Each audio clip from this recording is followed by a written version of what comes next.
Chapter 5 of Anna Karenina, Book 4 by Leo Tolstoy. Translated by Constance Garnett. This recording is in the public domain. Recording by Marianne. The waiting room of the celebrated Petersburg lawyer was full when Alexey Alexandrovitch entered it. 3 ladies, an old lady, a young lady, and a merchant's wife, and 3 gentlemen, one a German banker with a ring on his finger, the second a merchant with a beard, and the third a wrathful-looking government clerk in official uniform with a cross on his neck, had obviously been waiting a long while already. 2 clerks were writing at tables with scratching pens. The appurtenances of the writing tables, about which Alexey Alexandrovitch was himself very fastidious, were exceptionally good. He could not help observing this. One of the clerks, without getting up, turned wrathfully to Alexey Alexandrovitch, half closing his eyes. "What are you wanting?" He replied that he had to see the lawyer on some business. "He is engaged," the clerk responded severely, and he pointed with his pen at the persons waiting, and went on writing. "Can't he spare time to see me?" said Alexey Alexandrovitch. "He has no time free. He is always busy. Kindly wait your turn." "Then I must trouble you to give him my card," Alexey Alexandrovitch said with dignity, seeing the impossibility of preserving his incognito. The clerk took the card and, obviously not approving of what he read on it, went to the door. Alexey Alexandrovitch was in principle in favor of the publicity of legal proceedings, though for some higher official considerations he disliked the application of the principle in Russia, and disapproved of it as far as he could disapprove of anything instituted by authority of the Emperor. His whole life had been spent in administrative work, and consequently, when he did not approve of anything, his disapproval was softened by the recognition of the inevitability of mistakes and the possibility of reform in every department. In the new public law courts he disliked the restrictions laid on lawyers conducting cases, but till then he had had nothing to do with the law courts, and so had disapproved of their publicity simply in theory. Now his disapprobation was strengthened by the unpleasant impression made on him in the lawyer's waiting-room. "Coming immediately," said the clerk, and 2 minutes later there did actually appear in the doorway the large figure of an old solicitor who had been consulting with the lawyer himself. The lawyer was a little, squat, bald man, with a dark reddish beard, light-colored long eyebrows, and an overhanging brow. He was attired as though for a wedding, from his cravat to his double watch-chain and varnished boots. His face was clever and manly, but his dress was dandified and in bad taste. "Pray walk in," said the lawyer, addressing Alexey Alexandrovitch, and gloomily ushering Karenin in before him, he closed the door. "Won't you sit down?" He indicated an armchair at a writing-table covered with papers. He sat down himself, and rubbing his little hands with short fingers covered with white hairs, he bent his head on one side. But as soon as he was settled in this position, a moth flew over the table. The lawyer, with a swiftness that could never have been expected of him, opened his hands, caught the moth, and resumed his former attitude. "Before beginning to speak of my business," said Alexey Alexandrovitch, following the lawyer's movements with wondering eyes, "I ought to observe that the business about which I have to speak to you is to be strictly private." The lawyer's overhanging red moustaches were parted in a scarcely perceptible smile. "I should not be a lawyer if I could not keep the secrets confided to me. But if you would like proof—" Alexey Alexandrovitch glanced at his face, and saw that the shrewd gray eyes were laughing, and seemed to know all about it already. "You know my name?" Alexey Alexandrovitch resumed.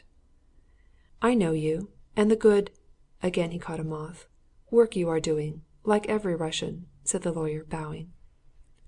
Alexey Alexandrovitch sighed, plucking up his courage. But having once made up his mind, he went on in his shrill voice, without timidity or hesitation, accentuating here and there a word. "I have the misfortune," Alexey Alexandrovitch began, "to have been deceived in my married life, and I desire to break off all relations with my wife by legal means, that is, to be divorced. But to do this so that my son may not remain with his mother." The lawyer's gray eyes tried not to laugh, but they were dancing with irrepressible glee, and Alexey Alexandrovitch saw that it was not simply the delight of a man who has just got a profitable job. There was triumph and joy. There was a gleam like the malignant gleam he saw in his wife's eyes. "You desire my assistance in securing a divorce?" "Yes, precisely so. But I ought to warn you that I may be wasting your time and attention. I have come simply to consult you as a preliminary step. I want a divorce, but the form in which it is possible is of great consequence to me.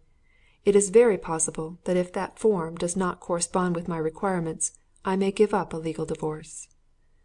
"Oh, that's always the case," said the lawyer, "and that's always for you to decide." He let his eyes rest on Alexey Alexandrovitch's feet, feeling that he might offend his client by the sight of his irrepressible amusement. He looked at a moth that flew before his nose, and moved his hands, but did not catch it, from regard for Alexey Alexandrovitch's position. "Though in their general features our laws on this subject are known to me," pursued Alexey Alexandrovitch, "I should be glad to have an idea of the forms in which such things are done in practice." "You would be glad," the lawyer, without lifting his eyes, responded, adopting, with a certain satisfaction, the tone of his client's remarks, "for me to lay before you all the methods by which you could secure what you desire?"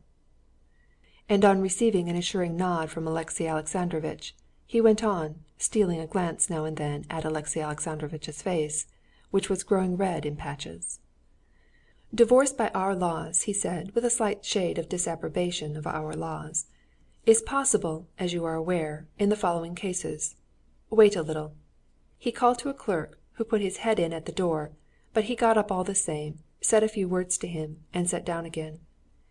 "In the following cases: a physical defect in the married parties, desertion without communication for 5 years," he said, crooking a short finger covered with hair, "adultery," this word he pronounced with obvious satisfaction, "subdivided as follows." He continued to crook his fat fingers, though the 3 cases and their subdivisions could obviously not be classified together. Physical defect of the husband or of the wife, adultery of the husband or the wife. As by now all his fingers were used up, he uncrooked all his fingers and went on.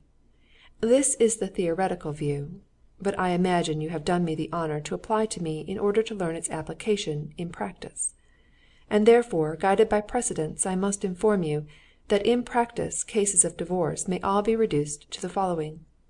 There's no physical defect, I may assume, nor desertion?" Alexey Alexandrovitch bowed his head in assent. "May be reduced to the following: adultery of one of the married parties, and the detection in the fact of the guilty party by mutual agreement, and, failing such agreement, accidental detection.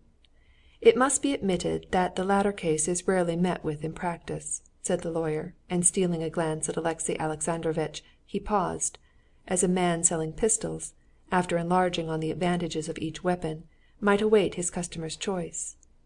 But Alexey Alexandrovitch said nothing, and therefore the lawyer went on. "The most usual and simple, the sensible course, I consider, is adultery by mutual consent.